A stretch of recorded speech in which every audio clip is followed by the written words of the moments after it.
Thalassemia వ్యాధి మనిషి లక్ష్యాల్ని చంపుతుందన్నారు IAS Sukhwinder Singh. వ్యాధి ఉన్నవాళ్లు ఆత్మవిశ్వాసంతో ముందుకు పోవాలన్నారు. సత్యసాయి నిగమాగమంలో సికిల్ సెల్ సొసైటీ ఆధ్వర్యంలో 1200 మందికి టెస్టులు చేశారు. రాష్ట్రంలో ఈ వ్యాధిని లేకుండా చేయడానికి కృషి చేస్తున్నామన్నారు నిర్వాహకులు.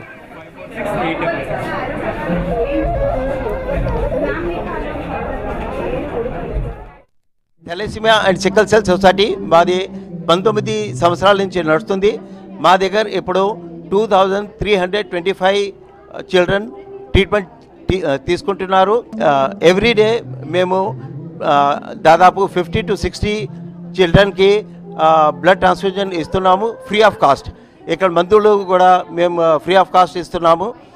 ఇప్పుడు మా గోల్ అంటే టోటల్ థాలసీమియా తెలంగాణ నుంచి ఇరాడికేట్ చేయాలి. పర్మనెంట్ క్యూర్ వచ్చేసి ఓన్లీ బోన్ మ్యారో ట్రాన్స్ప్లాంటేషన్. ఇటువంటి పిల్లలు దాదాపు ఉభయ రాష్ట్రాల నుంచి మన దగ్గర దాదాపు 2300 మంది పిల్లలకు పైగా మన దగ్గర రిజిస్టర్ అయి ఉన్నారు. మన తెలంగాణ స్టేట్లో అది కూడా హైదరాబాద్లో ఉన్న TSCS world largest parents organisation అనమాట. మా లక్ష్యం కేర్ అండ్ కంట్రోల్, అంటే ఉన్న పిల్లల్ని కాపాడుకోవడం, అలాగే తలసేమియా తోటి వేరే పిల్లలు పుట్టకుండా నెక్స్ట్ జనరేషన్ హ్యాపీగా ఉండాలన్న ఉద్దేశంతో మా వంతుగా మేము ఒక చిన్న అడుగు ముందరకేసాము.